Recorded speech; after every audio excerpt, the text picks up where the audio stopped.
Hello, everyone, and welcome to the Prose Pros podcast, your go-to source for the art, the craft, and the business of publishing. I'm Tally Shamus, an agented writer and a literary intern. And I'm Lauren Kahn, an author and literary agent. As former attorneys and book lovers, we're pulling back the curtain on an industry known for being opaque. Today, we're sitting down with Ashley Winstead to talk all about rejection in the publishing industry and how it can lead to success. Ashley Winstead is the national best-selling author of This Book Will Bury Me, Midnight is the Darkest Hour, The Last Housewife, In My Dreams I Hold a Knife, The Boyfriend Candidate, Fool Me Once, and The Future Saints. Her books have been Library Read Picks, Lone Star Picks, Best of Amazon Picks, Best of Apple Books Picks, and have received starred reviews from Publishers Weekly, Kirkus Reviews, Book Page, and Library Journal. Her work has been covered by New York Times, Washington Post, CrimeReads, Parade, Cosmopolitan, Good Morning America, Good Housekeeping, Seattle Times, and Southern Review of Fiction, among others. Her books have been translated into over a dozen languages worldwide and optioned for television. Ashley holds a Ph.D. in contemporary American literature and lives in Houston. She is represented by Melissa Edwards of Stonesong Press, LLC. Ashley, thank you so much for joining us today. It is such an honor to have you here and so surreal after reading your books for so many years. The honor is mine. Please believe me. This is so fun. Thank you for having me.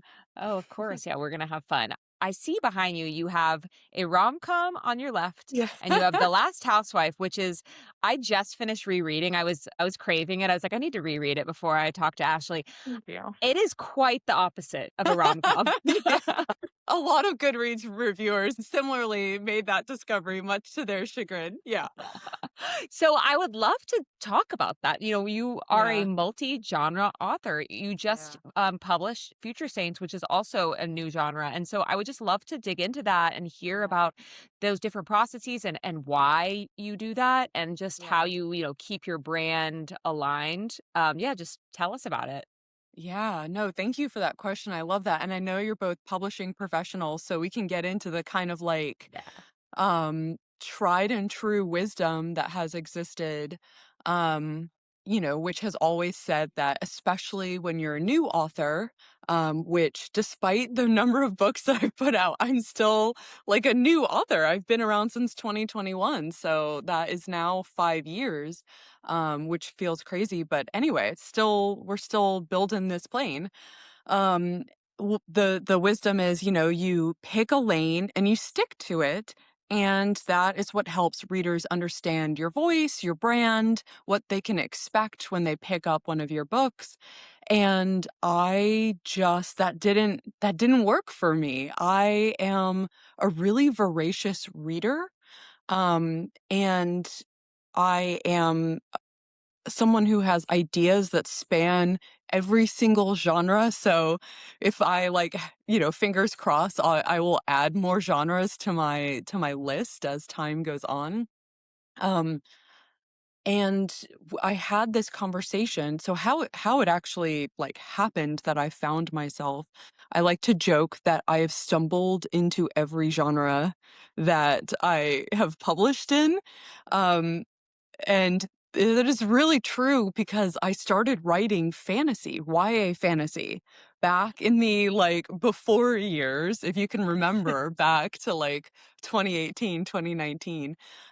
That's when I started writing again in earnest, with the idea of maybe getting published if I was so lucky one day. And I wrote a YA fantasy. That's what I was reading. I had come out of a Ph.D. program for 6 years where all the reading was very dense and very dry, academic reading. And the thing that lit my fire at that time was the opposite, YA fantasy, contemporary fantasy, just escapism. And so I was so immersed in that I started writing my own version of it, signed my agent, Melissa Edwards, with that YA fantasy. And then she, as agents do, she turned around and gave me an edit letter. And I had been through Pitch Wars, if you guys remember that from the before times. I had been through pitch wars with this manuscript, which is to say that I'd spent like 3 to 4 months furiously editing it, like this YA fantasy. I had changed everything, gutted, rebuilt it. And when I got this edit letter suggesting that I was going to do this all over again, it's like my brain hit a wall. And I was like, I can't do it. And I opened my Word doc, to a blank page. And I was like, it would be easier for me to start over on a new book and like try to address all the major concerns that my pitch wars mentors, my agent have identified in like a whole new manuscript. So that's what I did. I had gotten a lot of critiques about, along the lines of like, have you ever heard of plot, or, things need to happen in a book. Jury's still out. No. And I, out of spite, I was like, I'm going to prove that I know how to plot a book and that I can write something fast paced, and propulsive. So I just started writing this idea about like a college reunion. And I think about 40 to 50,000 words in, I was like, okay, I have a dead person. I have a group of friends. Things are moving fast. I think I'm writing a murder mystery. Like, I think this is a thriller. And it was. And that is how, like, I finished that project because I was super into it, sent it to my agent. And she was like, well, this is not at all what I expected to receive from you because you didn't warn me. You're going in a different direction. But I think it's sellable. So let's do it. And so that is how I became a thriller writer out of spite and happenstance. And the exact same thing kind of happened with romance, where I'd been lucky to sell In My Dreams to a publisher. I was in that really awkward period where you're a debut and you're waiting for your book to come out. And frankly, you're like waiting for anything to happen. It's like that pre-pub period where you have a lot of anxiety and I would not wish that on my worst enemy. Also the pandemic had this was like March, April 2020. So, tensions are high. And I was locked, up in my house, and my sister was there as well. She had happened to be staying with us when the like locks turned on all the doors and we were all, so she was trapped with us. And so out of a desire to occupy like a happier frame of mind and like live in a world, even if it was on the page in the computer screen, that was lighter, funnier than the one that we were in, and to entertain my sister, I started writing what would become Fool Me Once, this rom-com, and I would write a chapter a day, which now sounds crazy to me, but like, what else were we doing back then? I would write a chapter a day and then read it out loud, like perform it for her at night, every night, and like listen for where she was laughing, and when she wasn't, I'd like scratch out the jokes, like, oh, that one didn't land. And it was like live performing a book for her over the course of days. And by the end of it, I had a rom-com. So I guess like the main theme is like how patient and lucky my agent has been with me all these years to get these like, hey, surprise, here's a different book. And God bless her, she's been like, okay, I think there's something here. Let's roll with it. I would love to dive in a little bit to the relationship between you and your agent and right from the start how it's developed over the years. So I guess I'll preface this by saying that, there's a power imbalance between writers and agents. Totally. Absolutely. Writers, they just want to get published, right? And the agents are the first gatekeepers there. So I know many of my friends, once they sign with their agents, are really scared, to do anything that might make their agent Terrified. right? So how Yes. did you get that confidence to just pursue what you thought was right for your career and clearly what was very right for your career? That is such a good question. And I too was absolutely terrified of my agent.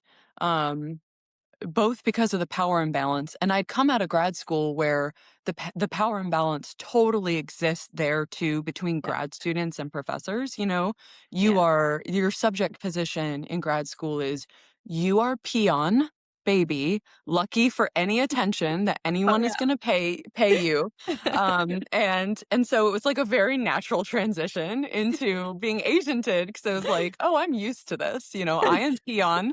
I am desperate for any like attention or help that this like savvy New York based, I'm here in Houston, this New York based literary agent is going to pay me.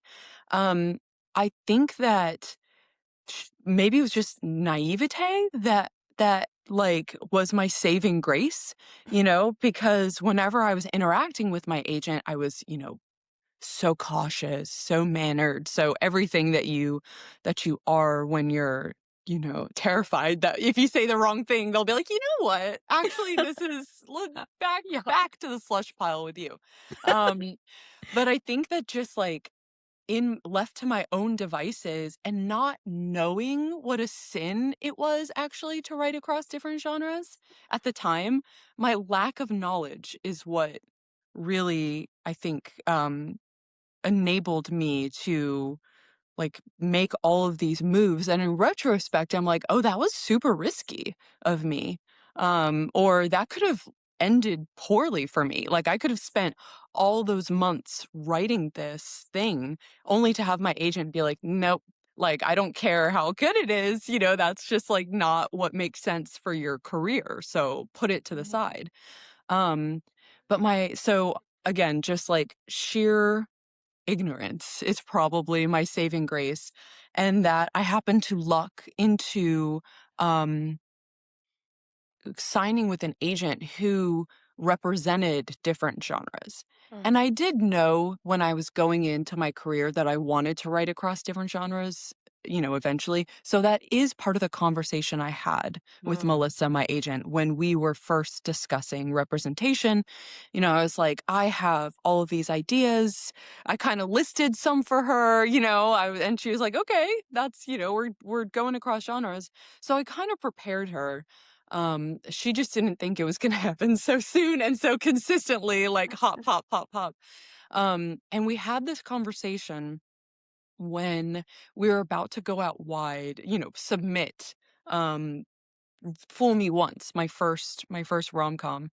Um, we had this conversation like, should we use a pseudonym? What makes sense for your brand?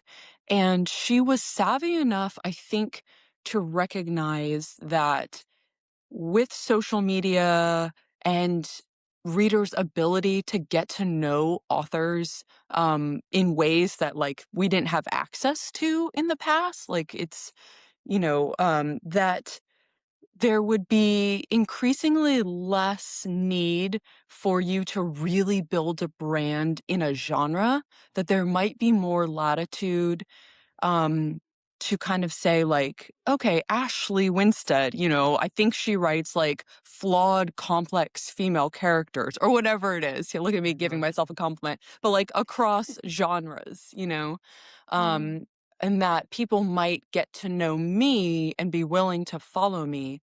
So that I didn't need to like adopt a pseudonym. But we got so far as like me choosing a pseudonym that I was going to use. Um, and and then we kind of just like rethought it. We're like, you know what? Let's kind of do things a little bit different. Then let's take this swing and see if it's going to work. And we had this hypothesis that genre readers read as diversely as she and I both did as like genre fanatics, and that if my thriller readers would probably also be my romance readers with some, exceptions. So that was the bet we made, and so far it's paying off. But we're those readers. That's the best part, is we are those readers. Yes. And when we got the arc of Future Saints, I didn't even have to frankly read the back, and I knew it wasn't a thriller, but I just knew I'm about to read an excellent book because Ashley Winstead is an It's you. excellent writer.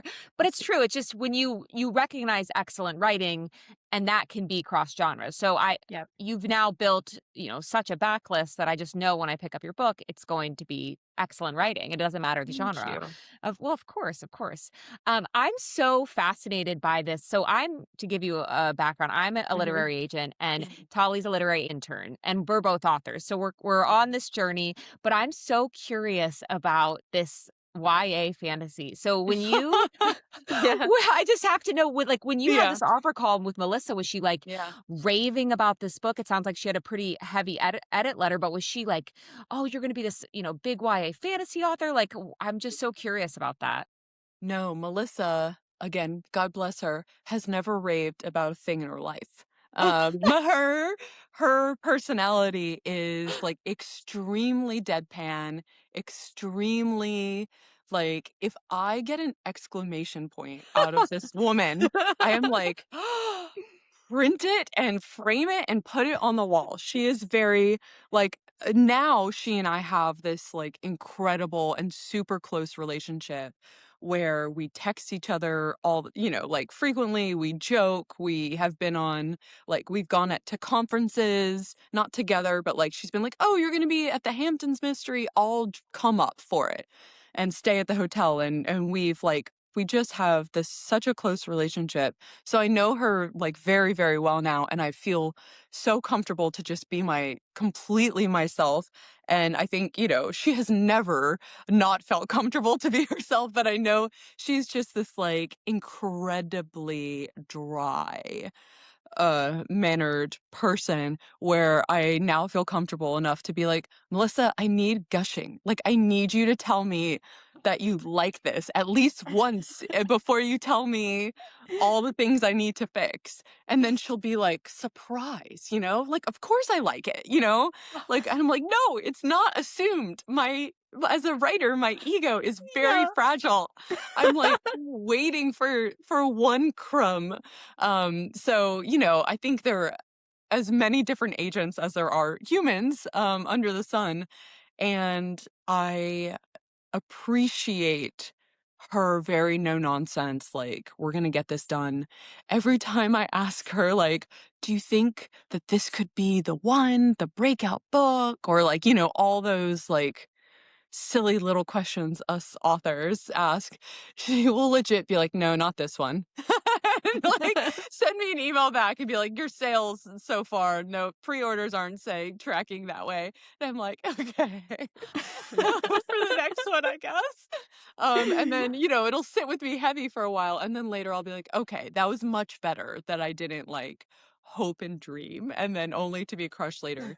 But yeah, so no, she's never raved about me, or my work. So I think it was always just like very, very pragmatic. Like, okay, you've got this YA fantasy. I liked it enough to stay on a treadmill for an extra 30 minutes to finish it. That was literally what she said to Oh me my God. in her email. And I was like, okay, I think that's a high compliment. Because I too hate exercise. So it would have to be very compelling for me to stay on a treadmill. And that was like, she's like, what else you got? So I think, there were no promises. And in fact, she has now said to me, she was like, I am so glad that you're not a YA fantasy author. Yeah. Because you would just fit so much better Mhm. elsewhere. Um, but YA fantasy will never see the light of day. I know we have I would say a lot of our listeners are querying authors. So if you can Yeah. remember, do you remember what your querying process was like? Oh, the most brutal. Oh. Like truly the most brutal. And it was I mean, that's why I applied to Pitch Wars. Because I had written this book, this manuscript. I mean, and I had queried 100 plus agents with this manuscript. Nothing but rejection. Like I had not even had a single request for pages. Like Wow. complete shutdown. And I didn't know what was wrong with the manuscript. I Yeah. didn't know enough to diagnose what was going on. And I went so far as I was, paying for those workshops where an agent gives you their take on it. I'm sure some of those workshops are wonderful, and very valuable. The one that I went to wasn't so much. Mm. Um, and it wasn't great. Now looking back, I realize that I was writing new adult because that was the Mm. age range that my characters, they were in college. And Mhm. while that's all well and good now, in 2018, 2019, there was no space for that in the market. Right. And so that's kind of what I was hearing was, no, there's no room for this. This is new adult, and new adult doesn't exist on the market. So I was essentially writing Ninth House. I now also realize, yeah, I know. My heart. When Leigh Bardugo like announced that, published that, I've never had a more heart-shattering moment because I was like, oh, that's my book. Like the description of it. Now that I've read it, I'm like, okay, there would have been wiggle room, but that was like my book, and she was one of the first people to, Wow. like occupy that fantasy new adult space in a really Yeah. serious way. Like, and of course, I think you had to have the star power of Leigh Bardugo to do that, for people to allow you to do that. Anyway, I jumped on Twitter, which I was very new to back in those days.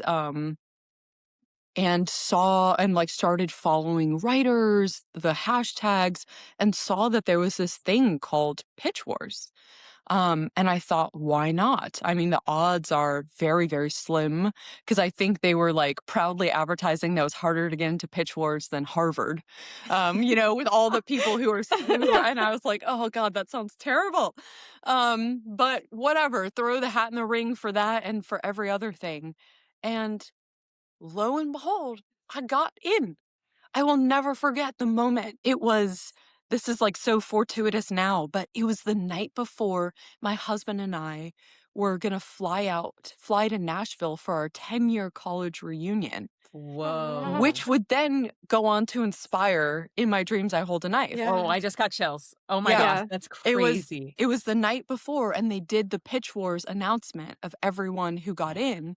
And I was scanning down the list, my heart beating, like sweating, and I saw my name. And I could not believe that I saw my name. I shoved my laptop at my husband and I was like, "Is that my name? Is that my name?" And he was like, "That's your name." And I just, out of all the wins that I've had in my publishing career, nothing has felt like that first win. Wow. Yep. And that wasn't even a guarantee of anything. That was just like, you got into this mentoring program where you're going to do a lot of hard work for 3 months. But I was just so ecstatic that for the first time in years, someone had seen something in my writing, like enough of a glimmer to choose me. And so, wow, that meant so much to me. And the first thing my mentors did, God bless them, they were like, you need to either age down your characters into high school or age them up into adults. And I chose down into high school because I wanted to keep the institutional part. So yeah, I rewrote it with their advice, and I got my agent through the showcase at the Wow. end. And even that was a very harrowing experience. And I hope that the querying writers listening to this just take all of this as like proof that you can receive 100,000 no's and it can still work out. Yeah. But the Pitch Wars was a gift. RIP Pitch Wars doesn't exist anymore. Pitch Wars was a gift in that it gave you the opportunity to, have people weigh in on your work and participate in this agent showcase. But it was also the most brutal entree into publishing possible, because everyone in the publishing world, in the querying world, at least this is what it felt like back then, was watching and waiting for the agent showcase to go up, so they could like scour through all the pitches and the titles, see what was up, and then see what agents were requesting it. And so your rejections or how desired you were was public knowledge. It was all right there for people to consume in real time. And so if you were one of those lucky people who had 50 agents piling up, like, oh my God, this sounds so good, please send me pages at blah, blah, blah, Gmail, whatever, then you were a hot commodity. You were on top of the world. If you were one of those people who was being ignored, had like 2 little requests or whatever, then you were failing in public. You know, everyone was like, ooh, sucks to be them. And I was one of those people, the latter, where I had 6 total requests up against people who had like 56. And we had our like Facebook chat, you know, that all of us mentees were on, where people were like, oh my God, I got another request. And this one's from, you know, Jim McCarthy or whomever, you know, and everyone's like, oh, and we actually had to like separate out the winners and the losers into different threads. It was so intense, you guys. Yeah. So, you know, of course I was hanging out on the loser thread where everyone's like commiserating. But I got 6 total requests. Everyone saw. I was like, wow, okay, this did not work out the way that I had hoped that it would, you know. But one of those 6 people was Melissa Edwards. And, you know, I queried when Pitch War Showcase was over, I queried the 6 lovely humans who requested from me, and then I queried widely because that was the advice. It was like, now that you can say that you're Pitch Wars alum, you know, you might have a better chance of reaching people. So that's what I did, and I got a request for pages and then an offer of representation, I would say within 2 months, which for me was very fast since I had spent years in the wilderness with like absolutely no responses from anyone. Yeah, years in the wilderness, but anyway, then that as it like the querying writers will understand, it's like when someone offers and you get to go back to all the agents and tell them that you have an offer in hand, it's like you become a whole different kind of commodity. You know, all of a sudden someone wants you, so the agents are like, you guys understand this? You're like, okay, this is going to move up to a little bit higher in my list. I'm going to pay attention to this. A, someone else has done some vetting work for me and seen that there's, you know, there's something here. And B, like, you know, we're now on a ticking timeline where, you know, I probably have a shorter amount of time to respond to this person.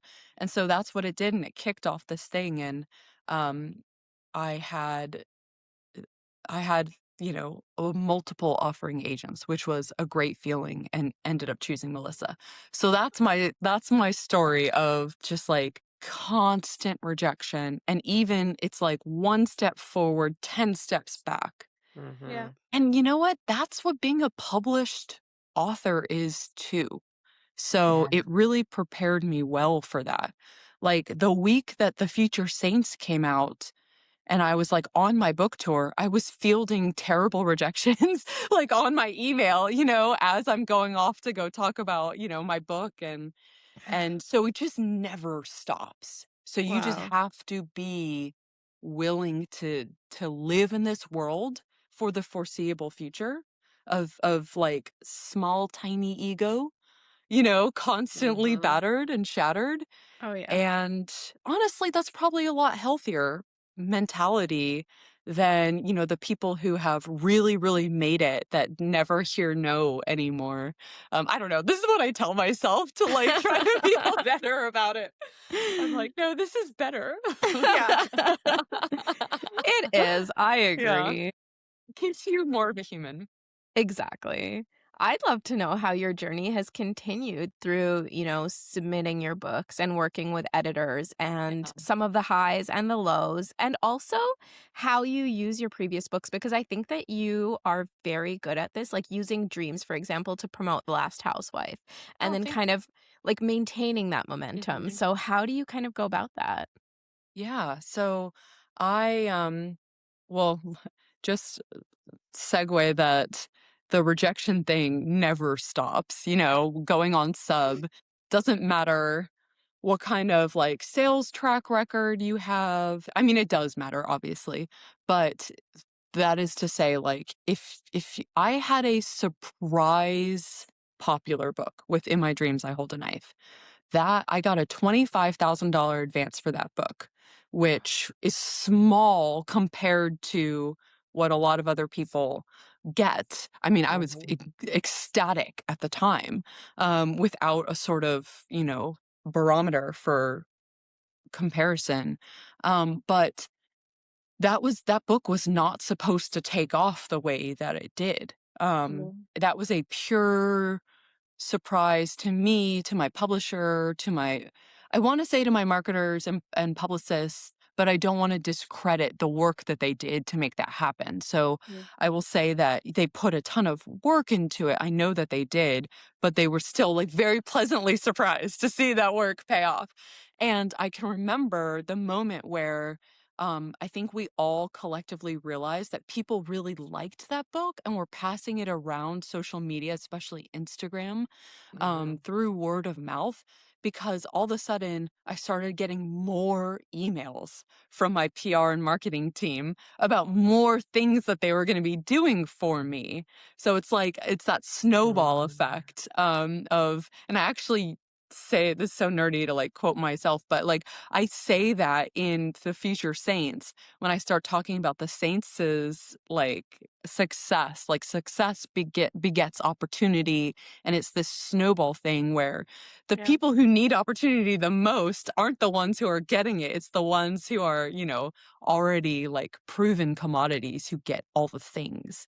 And I obviously critique that, even though in some ways I've benefited from that.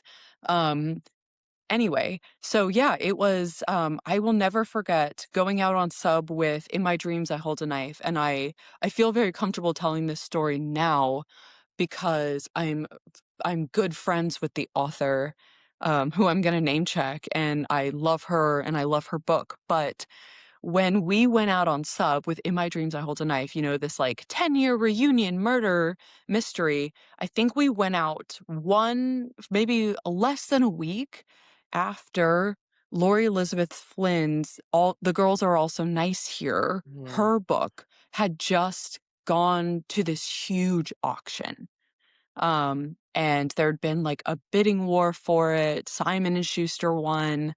And I landed in editors' desks with like a very similar premise with my Mhm. book.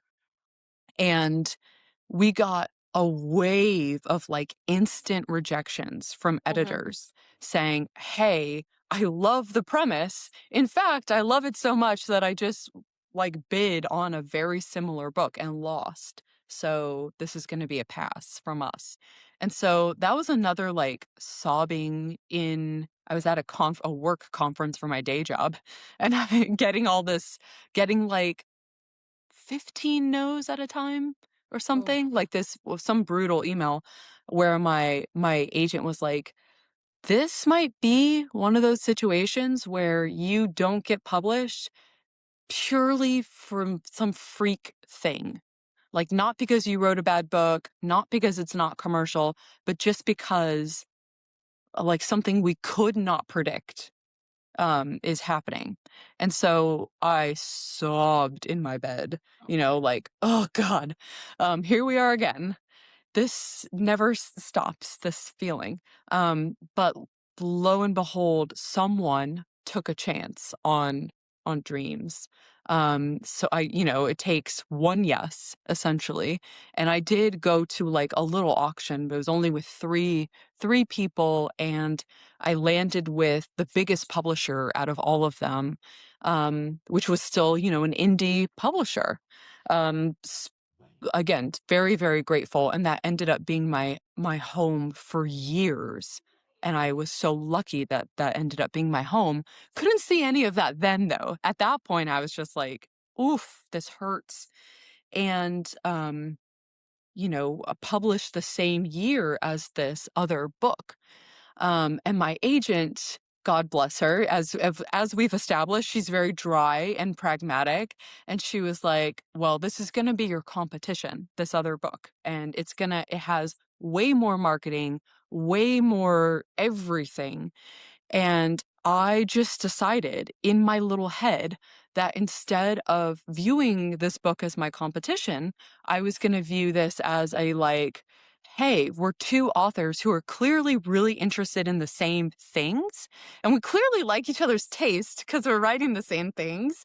And she seems really cool, also intimidating because she's like beautiful and like so smart and sharp and everything. I was like, I would like to be her friend.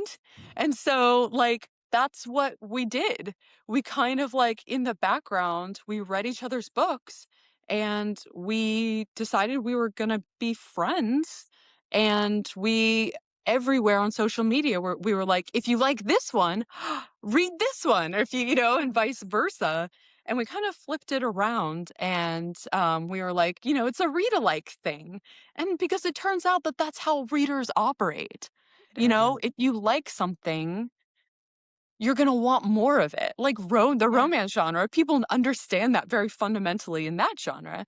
And so trying to take a little bit of that, and it worked, people were just like, oh, dark academia is like the thing this year. And here's a whole slew. So I think I really benefited from what I could have received as like an existential threat to my debut book. And I hope that Lori would say the same thing. She didn't need my help, let's say that. But at least I wasn't some dark horse trying to like mess with her or whatever. That sounds so stupid, like I even had the power to, but yeah, it was just a happy thing. And now we're friends and we blurb each other's books all the time, and Amazing. so yeah. But whenever you go, you both know this as, being on the lit agent side, whenever you go out in a new genre, it's like you're debuting again. You have to have the whole book written before someone will take you seriously. And your sales record is an interesting fact, but it's not predictive in the way that, if you were staying in the same genre, they would probably consider it. So I keep doing this to myself where I'm like, let's just start over and make it as hard as possible. Yeah. So my sub process reflects that. Where even to this day, you get so many more no's than you ever do yeses, even within, your same genre. So querying writers listening, trust me, I'm in it with you. Like, this never stops. Yeah. Very true. Now, That's probably depressing. Sorry. It gets better. This is what I mean to say. Yeah, and the Yeah. perseverance part is extremely Yeah. important, and you Yes. just yeah, have to keep going and find Yes. friends in the industry. That for story sure. about you and Lori is amazing because we've Yes. talked about jealousy on this show, and it's Oh, yeah. so easy to just Oh, pull up Publishers Marketplace every day and just read the deals and think, yes. "Oh, that person wrote a book just like mine." But I love what you said. Readers don't really care. Like if I read like for Exactly. example, like a true crime podcast book, I'll probably just read another one. I don't care that I've already read a book like that. Exactly. That's Yeah, such a selling point for you. Now you get to Exactly. be like, and in fact, the better that book does, the more the yes, odds are higher that people are going to be like, oh, you've got something like that. Ooh, that book has a great sales record. Like, let's exactly. go. Exactly. Tell me more. Those people are your friends and your kind of sales pitches. So, Yep. it's all good. Really, the people that writers need to quibble with are not each other. It's the gatekeepers. It's the Yeah. people deciding the budgets. Like those are the people that you need to quibble with instead of like these fiction debuts. Yeah, exactly. And at this point, I mean, you've had a wide range of experiences, right? You've Mm-hmm. published with indie, you've published with Big Five. Yeah. How have those experiences compared to each other? Love this question. And I will even say at this point, um, I have published with 4 different publishers. Wow. So literally, it's like, what are they? The Infinity Stones that like the Avengers collect. Like I'm fucking collecting publishers. Um, so Macmillan, Simon and Schuster, HarperCollins, Source Books. I've published with them all at this point, or like will publish with them once, Hot Girl Murder Club comes out this summer with Macmillan. And my experiences have ranged so widely Wow. through these different publishers. I have had every single kind of publishing experience that you can imagine. I've had surprise hit. I've had we geared her up to be a hit and she flopped. I've had medium support, she flopped. I've had medium support and she did a lot better than we expected. And I think I'm about to have like lead title, fingers crossed, for the first time in my career.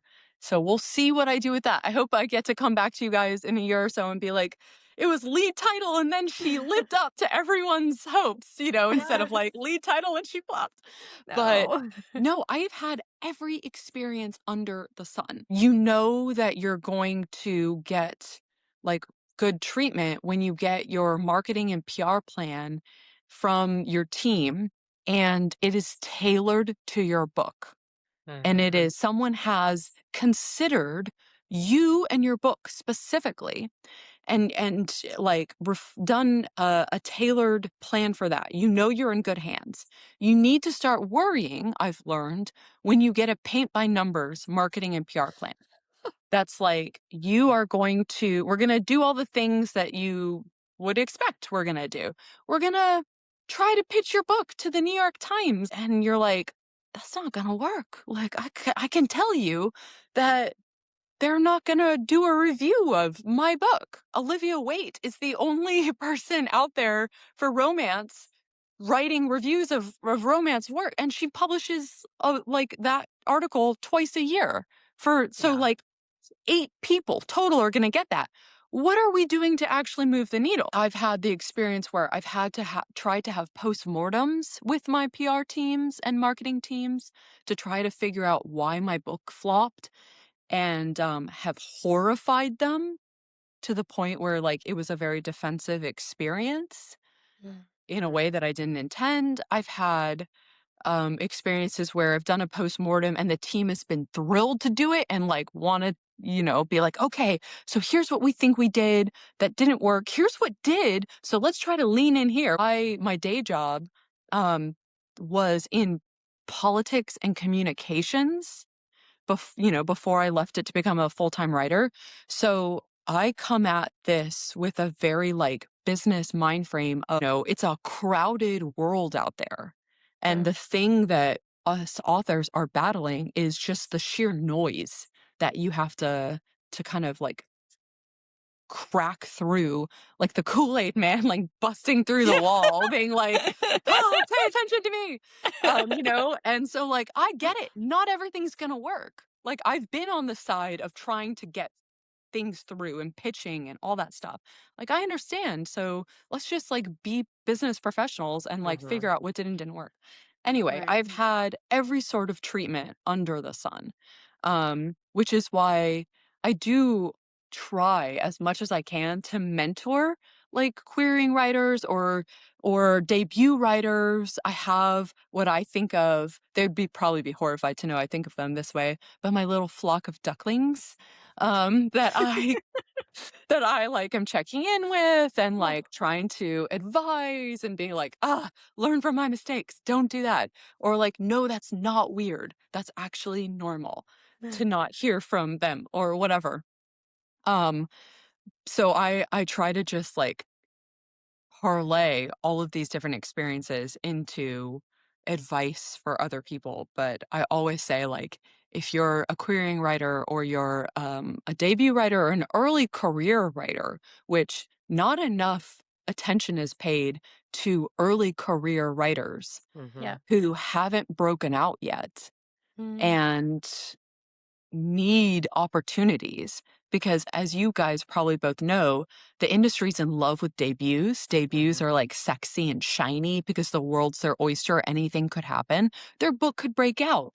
But once you start accumulating a track record of sales Yeah. and they're not great, even if you have this like gorgeous book that people would love, if it was put in front of them, your opportunities to get your book in front of people are slimmer weirdly than they would be if you were a debut, because people just don't treat 1 or 2 book out writers like sexy, shiny first time authors. So anyway, I try really hard to just parlay this experience into something useful for other people and to try to learn from it myself, you know?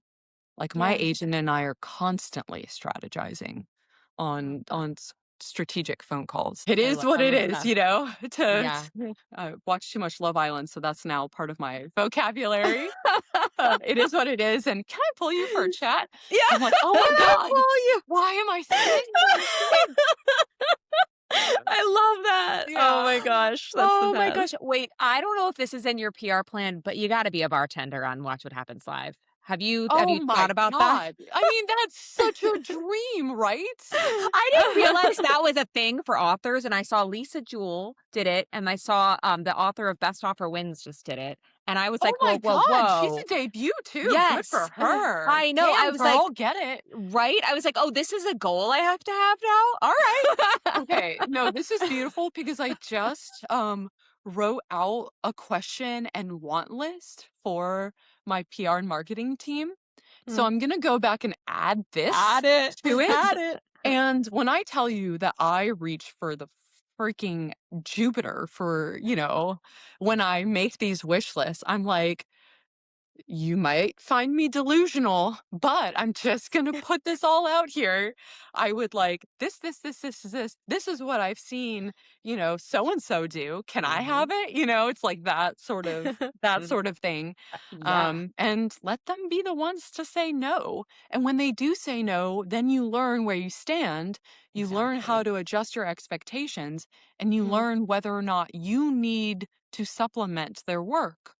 So for the first 4 books that I published, I hired an outside PR and marketing Oh, team okay. to supplement the work of my publishers. And everyone was like, you know, other first time writers, they were like, oh, do you think it's going to piss off your publishing team, like a vote of no confidence? And I was like, first of all, this is before I got to know my publishing team. So, you know, I got to learn that no, not at all. It didn't piss them off at all. But I was kind of the mind frame like, so what? This is my career. No one's going to care about my career more than me. Mhm. This is what I'm going to do for myself. I took that tiny little advance, $25,000, and I put in like almost half of it to this PR team. And that was, it's not like Wow. I could really afford, it's, you know, I didn't have like a ton of personal wealth slash no personal wealth. Let's be honest. You know, I was like, I had to work a day job to sustain myself and pay rent. But I was like, this is an investment in myself and in this book doing well. And then my publishing team, it turns out, was delighted to have their efforts, like have 2 to 3 more people working on my behalf. Wow. They got to count their wins as, you know, as their own. Like every time my book showed up in, you know, Marie Claire Mag, 156 books we're looking forward to, you know, in 2021, then they got to take that and add it to Mhm. their Yeah. list of wins. It was a great experience. They got to divide up the pitch sheets of all the, you know, reporters and journalists they were reaching out to. Who doesn't want their work cut in half? You know, Yeah. it was totally well received. The only reason that I ended up eventually not working with my outside PR team, who Dana Kay, public relations, fabulous, highly recommend them to anyone. But was just because like I kind of didn't need that boost anymore Mhm. because we had done enough to convince my internal publishing, like PR and marketing teams to really invest a lot more in me. Oh. Um, so it was kind of like I got to the point where I was like, okay, I don't think I need to invest this much of my own capital because I think we've convinced the publishing house to give me all the things up front that used to have to be like we were arguing for. Yeah. Wow. And so, in addition to, hiring the publicist to having Yeah. your in-house team, you had mentioned that dreams actually broke out on Bookstagram, and 1000%. Yeah. do you find that social media has changed over these past 5 years? Do you find that, your book still I've seen The Future Saints all over Bookstagram, so I think it's still Love to probably hear that. Yeah. It's one of those things where I never know if it's like with the political thing where you're like, oh, everyone votes the way I do and has the same beliefs as me. Because when I go on social media, Yeah. everyone's echoing. But so I can't tell if it's like all my Bookstagram friends are my friends and are nice to me, so they pick up my book, so I'm seeing it, and then like outside this little bubble I've created for myself, if it's not happening the same way. I really honestly don't know. But I'm also someone who is probably a bad person to ask because I haven't entered the TikTok fray. Like Mm, for me, Instagram is where I'm comfortable. I genuinely love being on Bookstagram. Like, I love Instagram. I love commenting on people's posts, not when they're about me. That's lovely too. But just like in general, I'm like, oh, I am someone who I had 200 Instagram followers in the lead up to Dreams. I never used Instagram. It wasn't a part of my life. I wish I'd known about Bookstagram before I learned about it as an author, because that would have been like such a cool thing to be involved with, like earnestly as a fan and a reader. But I came to it first as an author, and I 1000% credit the word of mouth success of Dreams to Bookstagram.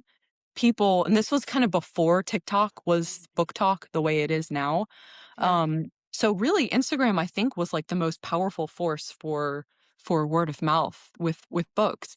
And Dreams totally benefited from strangers recommending it. And every time someone would tag me in a post, a nice post about in my dreams, I'd obviously respond, because that's like so kind, and I was sitting there with like this debut mindset of if someone was nice to me, I like wanted to buy them a present and ship it to their house. You know what I mean? Like Yeah. I was so I couldn't believe that strangers were being so nice to me, every time they would like read my book.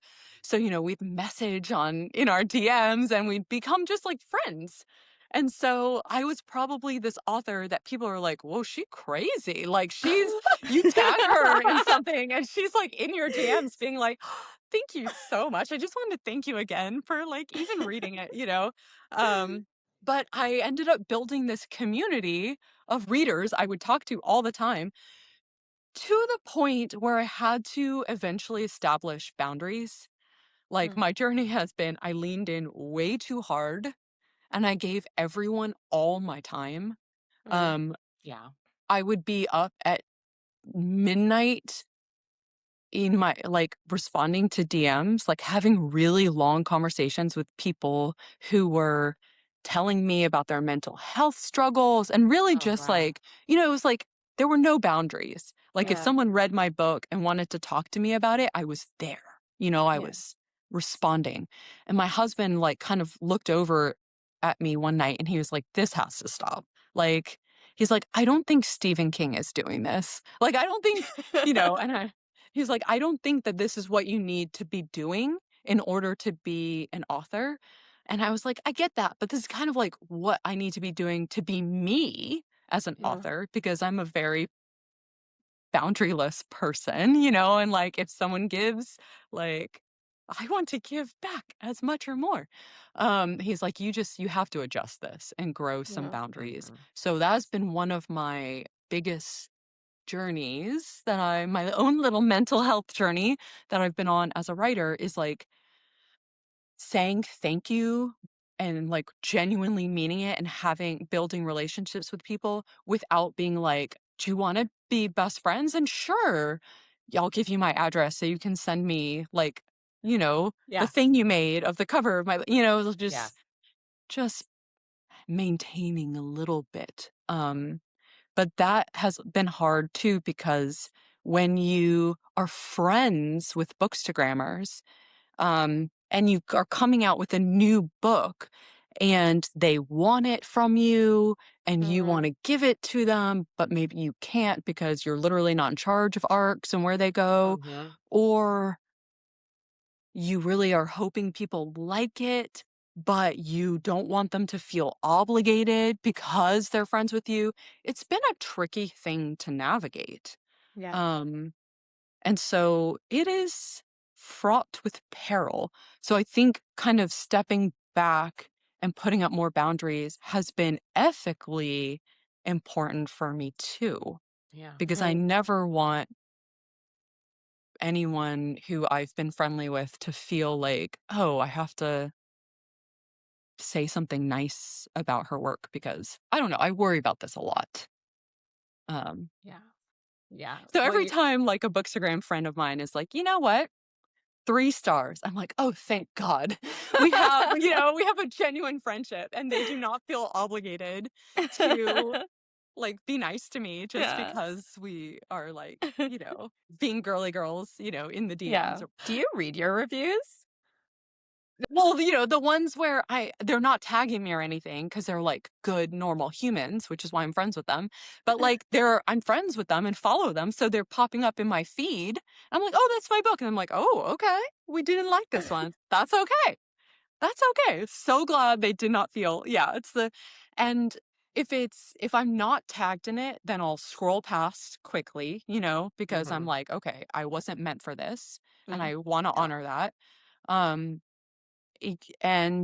but if I'm tagged in it and it's a nice review, for sure I read it and respond and, as much as I can. And it used to be that every single nice review I'd repost to my stories and tag people and thank them.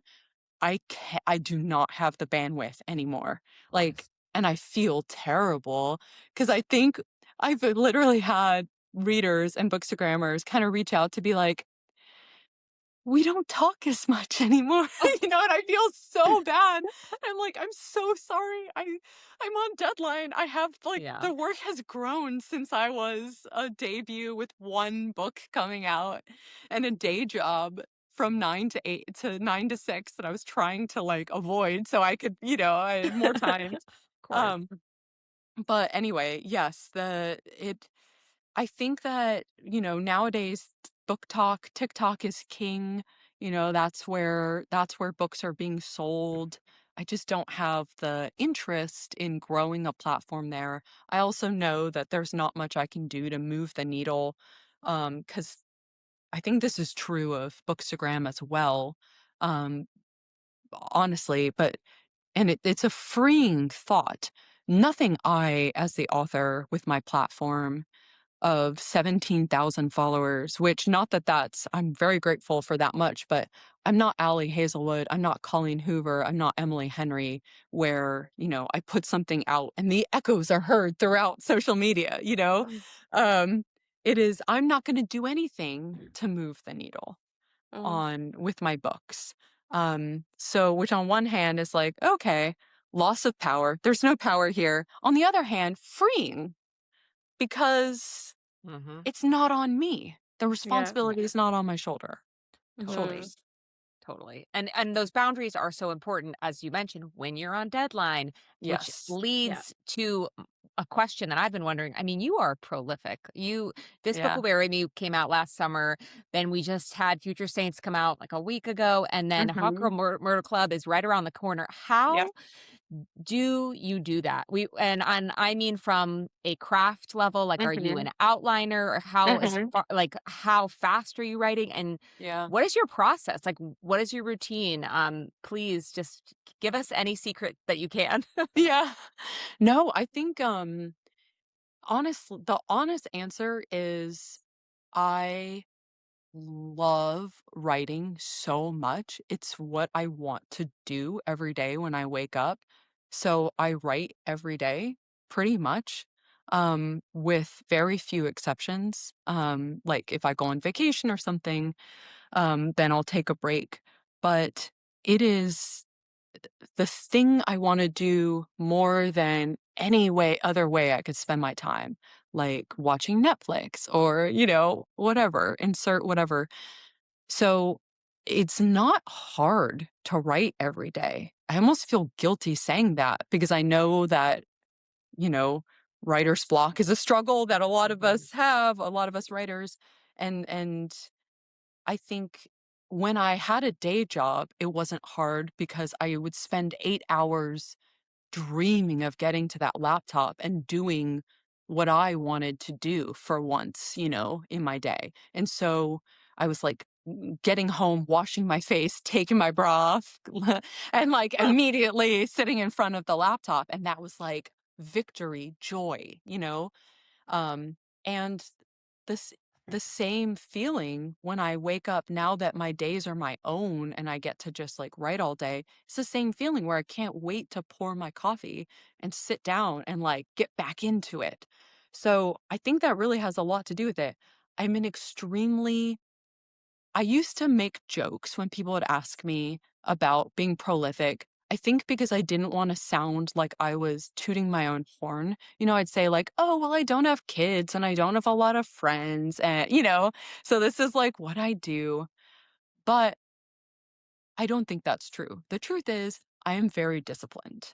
Like, I will give myself that pat on the back. God forbid a woman compliment herself. Um, I'm very disciplined. Like, if I need to get something done, I am going to work my ass off until I've gotten it done. I am going to figure out how it's going to happen and I'm going to make it happen. And that's what you need to do to write 2 books a year. You have to be able to sit your ass down and work, even if you don't feel like it, which luckily for the most part, I do feel like it every single day. Um, but there's no better feeling for me than getting completely lost in writing a book. So I'm constantly chasing that feeling. Every single day of my life, I write 7 days a week, coffee to wine. Just that's the rhythm of my day.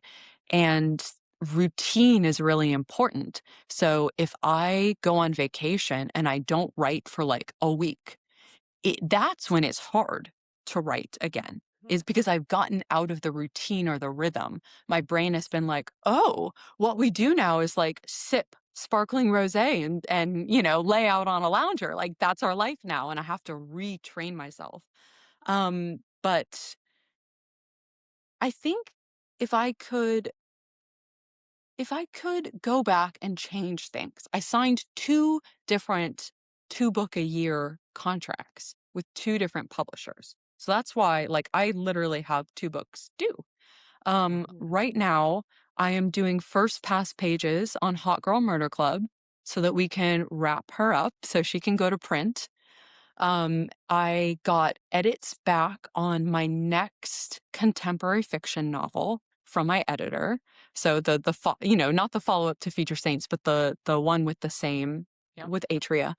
And I am now I've gotten my pitch for my next thriller accepted. So it's time to start drafting my next thriller.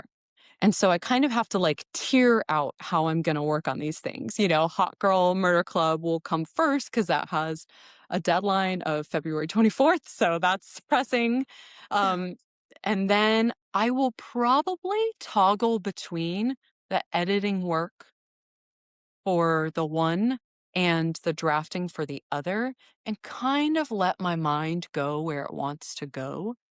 Um, and this is like a very luxurious period of time for me because neither of those 2 projects have deadlines yet. Um, Now I know that they will soon, like probably any day now, I'm going to get an email from those 2 editors being like, and by the way, I forgot to mention that, I want these edits back by March 20th. And then I'll have to be like, okay, damn it, putting the drafting of the thriller down and all. So I try to give myself as much creative freedom as I can within the boundaries of my work. But you asked about process, and I am a crazy outliner. So I essentially write my books in outline form, like 42-page outlines, as granular as I can possibly get. Um, and I spend a lot of time in the pre-drafting phase, like dreaming up scenes to the point where, I'm coming up with lines of dialogue and writing them down, because there's no better feeling when you're drafting for me than to be like, oh, I already know what this next chapter is going to look like, what this next scene is going to look like. I even know a line that I want to put somewhere. It like takes the nerves down. It takes the difficulty of that blank page down a notch, because I'm like, I've been here before. And it feels easier to dream it up on the pre-drafting phase, because I'm like, oh, I'll figure out how to write this better. It's like I'm trying to give myself like outs in both Yeah. stages. Because I think the thing I battle most is my own fear that I'm going to mess this up and not translate the version in my head to the page as well as I'm hoping that I will. I had the great pleasure of speaking to V.E. Schwab, the author, who is like an idol of mine Yeah. for her podcast. And we were talking about how we're both perfectionist, overachiever, type A personalities. And so for us, this is our biggest fear, is like not performing up to expectations. And that's why the first draft of our books is the worst draft and the worst time mental health wise, because that's the farthest away the book is ever going to be from this perfect shiny thing in your head. It's like you've vomited it as best as you can, and then you're going to, through all the edits, get it closer from that to that perfect platonic ideal that you're imagining. And so it's kind of comforting to think, when you're looking back at that first draft, this is the worst it's ever going to be. This is the farthest it's ever going to be. It's like a comforting thing for the type A amongst us. But yeah, that's my process, full of, again, fraught peril and anxiety. It's like the keywords, the watchwords for this career. It's so funny you mentioned V Shop, because actually when I was reading your work, Yeah. on a line level, I know your books are very different, right? Fantasy and Yeah. but on a line level, your prose reminds me of hers. Kind of like the it's the way to weave these images into your sentences in this elegant way that she does as well. It really does. It is very similar. But This is the best compliment I've ever been given, and no one can ever take it away from me. It's recorded. I can go back and listen to it. Thank you. What an aspirational thing. Thank you. And I will say, if there's even a nugget of truth to that, then it's because I grew up reading V.E. Schwab and having her words and her writing like sink itself into my brain and be such an influence. Like I got the opportunity to tell her this, which is really cool. Like I love this for my fangirl self. But I just got my PhD, and I was in this like really emotionally difficult, liminal space where I was trying to figure out if I was going to continue to pursue academia like everyone expected me to, like you go and get a PhD to do, really. It's like, in English, you're supposed to teach. The job market in academia was and is absolutely terrible. I was having zero luck. But I'd gotten this fellowship at Dartmouth, which was very cool. And it was this like fully funded week to workshop chapters of my dissertation into what could be like an academic publication that I could then, sorry, this is so boring to everyone. No. oh my I gosh, it's promise not boring at all. we're through the academic part. But anyway, so I get to Dartmouth. It was during the summer. It's after I've defended my dissertation, so like that's great. but I'm trying to figure out what I'm gonna do next in my life. Like, where the hell do I go next? Um, and we had well, everyone who was attending this fellowship had to stay in the Dartmouth dorms, which is really funny. So I'm like in this twin bed, it's over the summer, so all the Yeah. Dartmouth students are gone. So I'm in like a freshman dorm building, um, in this little cot, and I went to the first day of the workshop with all these like prestigious, esteemed scholars and professors. And I went back that night, got my little dinner from wherever, some co op, and I had downloaded to my Kindle the my first V. Schwab book. And I think it was like This Vicious Duet or one of her early urban fantasy duologies. Yeah. Um, Yeah. and I had also downloaded the first book, Magic Bites, of the Kate Daniels urban fantasy series by Alana Andrews. And I sat down with my dinner and my Kindle, and I start reading these books, and I could not stop. And I did not make a conscious decision to do this.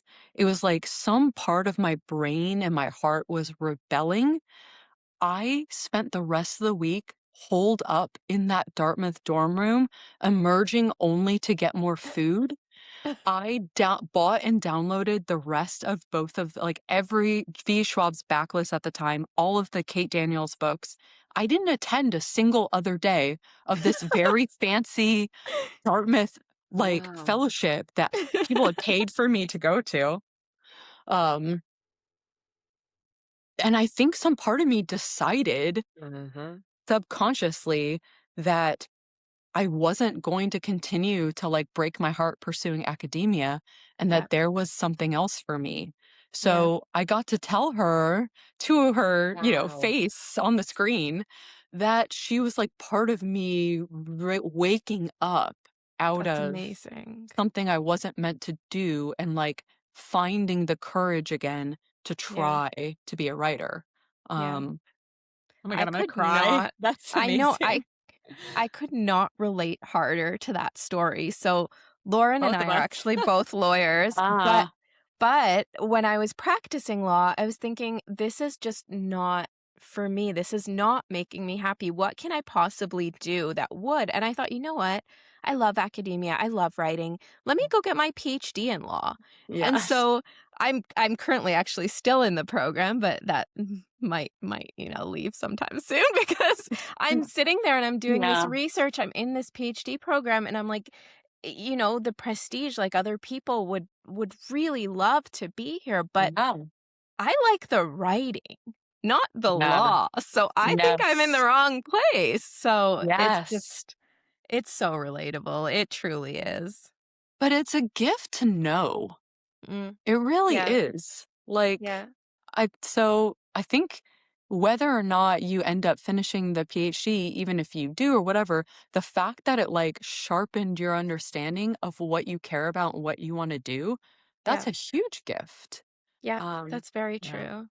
Well, yeah. I will add, just going off of your V.E. Schwab story, that I have memories of sitting at my desk when I should have been doing legal work, Yeah. reading, binging Dreams and The Last Housewife, because Oh, I oh my was one of God. those. Yeah, no, it's true though. A few years ago, I was one of those word of mouth. I think The Last Housewife had just come out, and I was like, Yeah. wait, how have I not? How have I not heard of these books? And so I read them back to back, and I definitely should have been doing legal work. Like I remember, like sitting in this chair, just being like, "I'm not billing. I just want to Yeah. read." I am So so honored to have distracted you from the work that you should have been yeah. doing. That is a very cool moment for me to hear that. Thank you. Oh, of Oh course. my Yeah, that's gosh. incredible. We're all I just like luring each other into the things that we're meant to exactly. be doing, right? Exactly. That's it. That's it. Exactly. Yeah, yeah. Well, you were talking a little bit about kind of your process of writing and how you come up with these bits of dialogue and these Yeah. sentences before you even have the entire thing. And there were little tidbits that were jumping out at me. Like, for example, in The Future Saints, it's just silly. I don't know why this even stood out to me. I think it's Theo who's on the phone, or someone picks up the phone and says, "Hey, Jude." I'm like, wait, is that an Easter egg? What is Yeah. going on here? Is this so was this just me making something, or do you plan out these little tidbits in your books that kind of allude to the themes? Yeah, no, totally. Like, I absolutely do. And in fact, I know this is gonna make me sound like um either a crazy person or like Taylor Swift level of like mastermind, which I promise I'm not. But I always kind of write little Easter eggs about my past and future projects in my books, like Wow. beyond just like all my favorite like cultural references, which I'm constantly doing and just hoping like someone's going to get it, on the other side that this can be a cool inside joke because I am writing all of my different books in such a kind of continuous flow with one Yeah, another and have them Mhm. in my head. Um, it's in my head, and so I really enjoy wink and nod Easter eggs about like where we've been, characters, places, things that have happened in the world. that's so Um, cool. so I absolutely am doing it. I am to the point of putting Easter eggs of like bookstagrammers who I'm friends with. I'll slide their names Wow. in.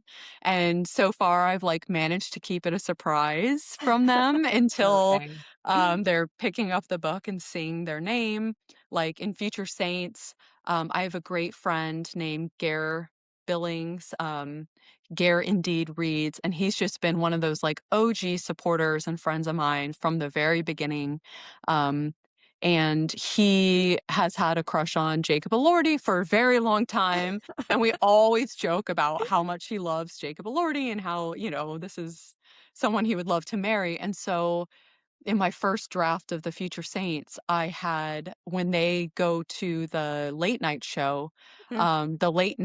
the host, it was originally Stephen Colbert, but we had to change it to Jimmy Kimmel because Colbert films in New York. Anyway, these are the things that your copy editor Yeah. catches. And um, anyway, I had him be like, okay, and that's it with the Saints. Next up is Jacob Elordi and Gare Billings here to talk about, their honeymoon and their recent nuptials. And I just like thrown that in there and I was like, oh my God, Gare is going to be so excited when he sees this. And unfortunately, my copy editor was like, has Jacob Elordi come out? Like, is that, I don't think that's something that we can put in here. And I was like, Oh my god. damn it, Lisa. Okay, fine.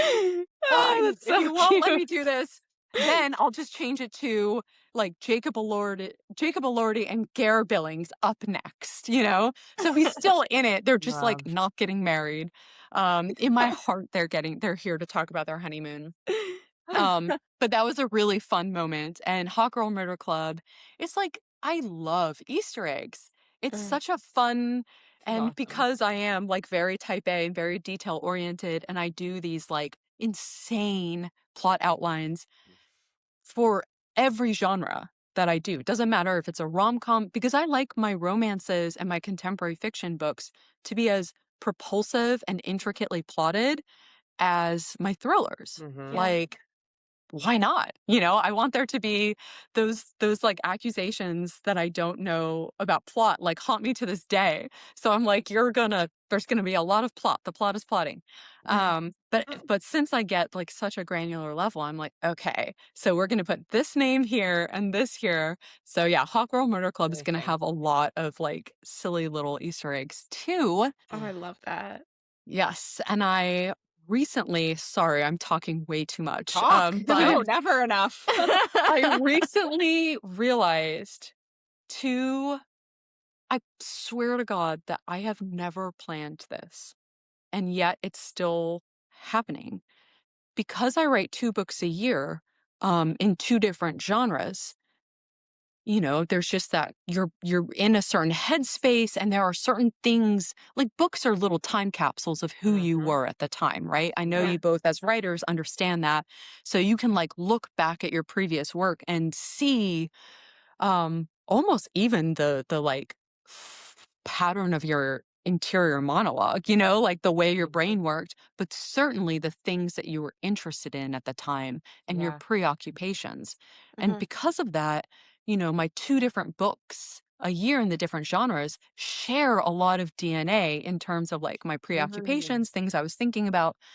Oh God. And so when I look back at The Boyfriend Candidate and Midnight is the Darkest Hour, which I wrote back to back, I'm like, wait a second, they're both about shy librarians in the South, like having to confront their worst fears, which are, public speaking and, and not being enough for someone in the romance, and like religious trauma and murder in the thriller. Then this year, Future Saints and Hawk Girl Murder Club are about two up and coming singers in Los Oh. Angeles who have lost their sister and are grappling with that.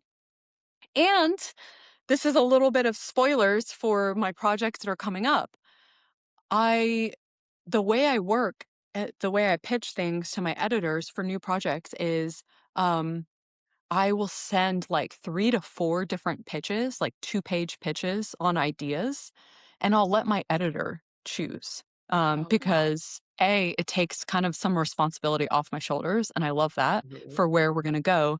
And B, I really trust my, editors to understand what's more commercial, what they think is gonna be splashier. So I do that. And I got word back from my thriller editor. She chose one of my ideas, and I was like, oh great, can't wait to start writing that. And then I was like, wait a second, both of my 2027 books are going to be about writers going to summer weddings, like big huge weddings, Oh. confronting their past loves, but also one in a very like romantic drama contemporary fiction vein, and one in a murderous vein, but they're both summer wedding writer books. And I'm like, oh my God, how is this happening over and over and over again? It's This like is I'm writing amazing. the same plot in two different genres. And I swear to God, I'm not planning this. And other people, in fact, are like part of this decision making process, but it just keeps landing that way. Oh my And I god. guess it saves me like time in research, because I'm Yeah. like, okay, now I've learned everything about being a pop singer or a librarian, or, a writer doesn't take too much work for me, but, Yeah. that sort of thing.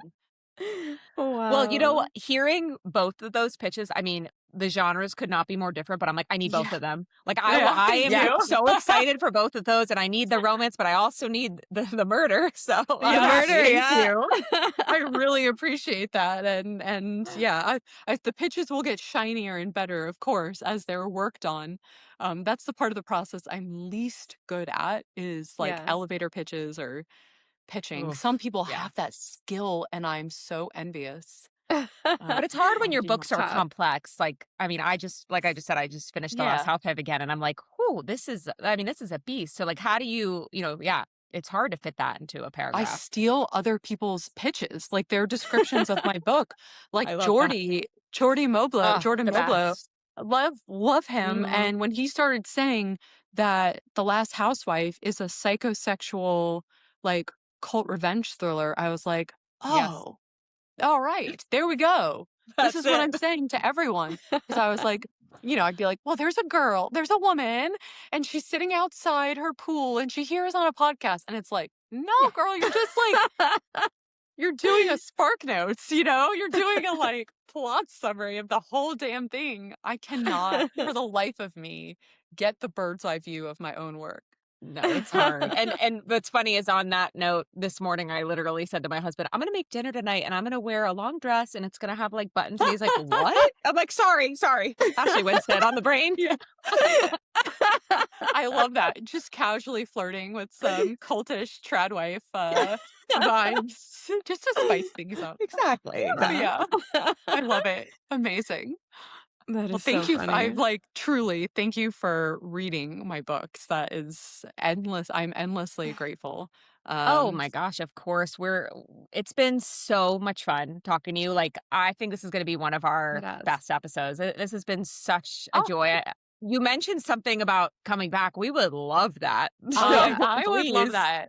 It's so fun. First of all, you guys are amazing and Oh delightful. my God. Thank Thank you. you. And it's so fun. Like your questions are fabulous. It's so fun to talk about not just the craft, but like kind of behind the scenes of it and the Yeah. journey, like the whole Yeah. picture.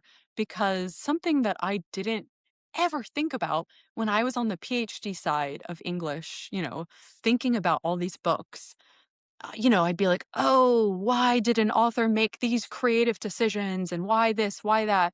And be like, oh, because the zeitgeist was obsessed with blah, blah, blah. And now that I'm a published writer, I'm like, probably because their freaking editor said, or because X looked more commercial, or because of why, like all these sorts of it really is this bigger picture that's in a writer's head Yeah. influencing the creative decisions that they are making. So I think, some of the answers to like why did I make choices in like The Last Housewife or In My Dreams are about where I was at the time on the market or with an editor or like the weird vibes I had from my agent. Just like though that's like the real answer. So it's fun to Yeah. kind of like peel back the layers on that. Oh, It yeah. is, yeah. And I mean, we could record a whole other podcast on the disconnect between academia and practice. Oh my God, right? Right? So ridiculous. But thank you, Ashley. Thank you so You much both. for Thank you so gifting us your much. time. Oh And my gosh, thank you so for letting me wonderful. go over and spend more than an hour. Anytime.